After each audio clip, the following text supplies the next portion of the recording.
రండి, మంచి ఫలితాలు సంప్రాప్తిస్తాయి. తదుపరి తులారాశి. తులారాశి వారికి ఈ వారం నుంచి చాలా బాగుంది. వృత్తి ఉద్యోగాల పరంగా మంచి అభివృద్ధి కనిపిస్తుంది. వ్యాపార పరంగా కూడా అభివృద్ధి బాగుంటుంది. స్థిరాస్తుల విషయం కూడా అభివృద్ధి చెందుతాయి. బిజినెస్ పరంగా చేసే వ్యవహారాలు ఏవైతే ఉన్నాయో అవి సానుకూలపడతాయి. బిజినెస్ లోన్ మంజూరు అవుతుంది. ఎప్పటి నుంచో పెండింగ్లో ఉన్న స్థిరాస్తి అమ్మడానికి ఒక బేరం కూడా కుదురుతుంది. మంచి లాభం కూడా వచ్చే అవకాశం గోచరిస్తుంది. గత కొన్ని వారాలుగా ఇబ్బంది పడుతున్న వ్యాపారస్తులు ఎవరైతే ఉన్నారో ఈ వారం నుంచి చాలా వరకు మంచి ఫలితాలే సంప్రాప్తిస్తాయి. భాగ్యంలో గురువు ఉన్నారు. గురువు కంబస్ నుంచి బయటకు వస్తున్నారు. కాబట్టి గురు దృష్టి తులారాశి మీద ఉండడం వల్ల మంచి అవకాశాలు కలిసి వస్తాయి. వ్యాపారం బాగుంటుంది. విద్యాపరంగా బాగుంటుంది. వైద్య వృత్తిలోనికి చక్కగా ఉంటుంది. ఏదైనా మంచి కార్యక్రమం చేసేటప్పుడు కూడా అనుకూలమైన ఫలితాలు కూడా గోచరిస్తాయి వీరికి. కాబట్టి తులారాశి వారు ఎటువంటి భయపడాల్సిన అవసరం లేదు. ఆరోగ్యం కుదుటపడుతుంది. సంతానం బాగుంటుంది. వివాహం కాని వారు కూడా వివాహ ప్రయత్నాలు చక్కగా చేసుకోవచ్చు. మంచి సంబంధం కుదిరి వివాహం జరుగుతుంది. ఈ తులారాశి వారు భాగస్వామ్య వ్యాపారాలు కాకుండా ఇండివిజువల్గా వాళ్ళ ఓన్ వ్యాపారాలు చేసుకోవడం వల్ల మంచి లాభాలు ఉంటాయి.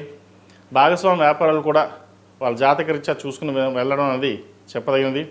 ఆల్రెడీ భాగస్వామ్య వ్యాపారాలు ఎవరైతే చేస్తున్నారో వారు కొంతవరకు బాగానే ఉన్నా డబ్బు విషయం వచ్చేసరికి మీరు అనుకున్న స్థాయిని అందుకోలేకుండా ఉంటుంది.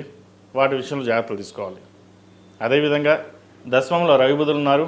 ఫండ్స్ అలా వస్తాయి, అలా కరిగిపోతుంటాయి. అయితే వచ్చిన ధనాన్ని షేర్ మార్కెట్లో ఇతరత ఇన్వెస్ట్మెంట్స్ కాకుండా భూమి మీద కానీ బంగారం మీద కానీ ఇన్వెస్ట్మెంట్ చేయండి. అది ఉత్తరతుల మీ స్థిరచరాస్తిని పెంచే విధంగా సూచిస్తుంది. సంతాన విషయంలో మంచి అభివృద్ధి ఉంటుంది. పంచమంలో రాహు ఉన్నారు. చిన్నపాటి తేలికపాటి ఇబ్బందులు ఉండే అవకాశం గోచరిస్తోంది. వాటి విషయంలో జాగ్రత్తలు తీసుకోండి. అదేవిధంగా ఒక ఫ్లాట్ కానీ ఇల్లు కానీ కొనాలని సూచిస్తారు. అయితే ప్రస్తుత పరిస్థితుల్లో వాడి జోలికి వెళ్లకుండా సాధ్యమైనంత వరకు సేవింగ్స్కే ప్రాధాన్యం ఇవ్వండి. మంచి ఫలితాలు ఉంటాయి. అదేవిధంగా ఈ రాశిలో నిర్మించిన విద్యార్థులకు కాలం అనుకూలంగా ఉంది. మంచి అవకాశాలు కలిసి వస్తాయి. మంచి యూనివర్సిటీ సీట్లు లభించడం, విదేశాలకు వెళ్ళాలనుకునే వారికి విదేశాలకు వెళ్ళడం, అక్కడ ఉన్నవారికి H1B వీసా వంటి ముందుకు సాగడం జరుగుతుంది. మంచి ఫలితాలు ఉండే విషయంగా గోచరిస్తుంది. కాబట్టి ఎటువంటి భయాందోళన లేకుండా ముందుకు సాగండి. అదేవిధంగా ఈ రాశిలో నిర్మించిన స్త్రీలకు వృత్తి ఉద్యోగాల పరంగా వ్యాపార పరంగా సానుకూల పరిస్థితులు గోచరిస్తుంది. స్ట్రెస్ ఎక్కువగా ఉన్నప్పటికీ మంచి ఫలితాలే ఉంటాయి వీరికి. వ్యాపార పరంగా చాలా చక్కగా ఉందని చెప్పచ్చు. లాభాలు బాగుంటాయి. అదే ఖర్చులు కూడా అలాగే ఉంటాయి. కొన్ని చోట్ల అప్పు చేయవలసిన పరిస్థితి గోచరిస్తోంది. అప్పు చేయాల్సిన చోట సాధ్యమైనంత వరకు దూరంగా ఉండడం, అవసరమైతే లోన్ తీసుకుని అప్పు తీర్చడం తప్ప ఇంట్రెస్ట్ మటుకు అప్పు తీసుకోవద్దు. అది భవిష్యత్తులో మిమ్మల్ని ఇబ్బంది పెడుతుంది. ఈ రోజున 10 మందికి మీరు సహాయం చేశారు. సహాయం చేసిన వాళ్ళనే వాళ్ళు మీకు మరీ సహాయం చేయకపోవడం అనేది ఒక బాధాకరమైన విషయం కూడా. జీవిత భాగస్వామి సలహాలు సూచనలు పాటించండి.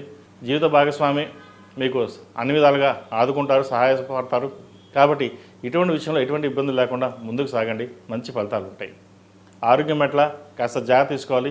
సామాన్యంగా మీ ఆరోగ్యం బాగుంటుంది.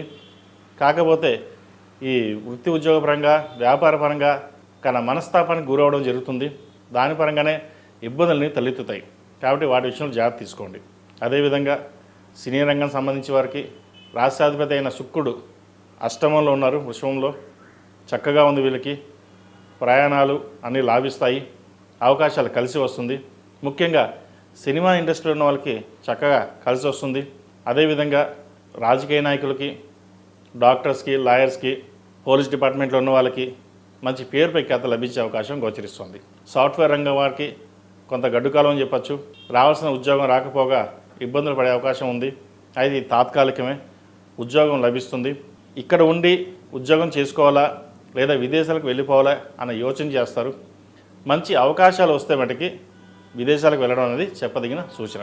ఈ రాశివారు ప్రతిరోజు ప్రతినిత్యం దక్షిణామూర్తి స్తోత్రాన్ని పఠించడం, అదేవిధంగా ఒక గురువారం నాడు ఎవరికైనా అన్నదానం కానీ వస్త్రదానం కానీ చేయండి.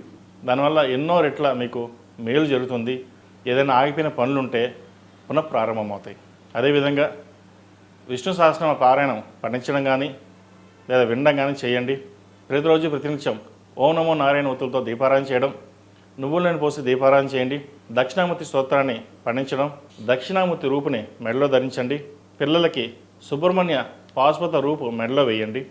హెల్త్ పరంగా పంచమలో రాహు ఉన్నాడు కాబట్టి హెల్త్ పరంగా చిన్న చిన్న ఇబ్బందులు రాకుండా ఉండడం కోసం సుబ్రహ్మణ్య పాశుపత రూపు మెడలో వేయండి. అదేవిధంగా ఈ రాశులు జన్మించిన వారికి కలిసి వచ్చే సంఖ్య 7, కలిసి వచ్చే రంగు బ్లూ. ఏదైనా పని మీద బయటకు వెళ్ళేటప్పుడు శుక్రవారం కానీ సోమవారం అడిగిన వెళ్ళండి, మంచి ఫలితాలు సంప్రాప్తిస్తాయి. తదుపరి వృశ్చిక రాశి.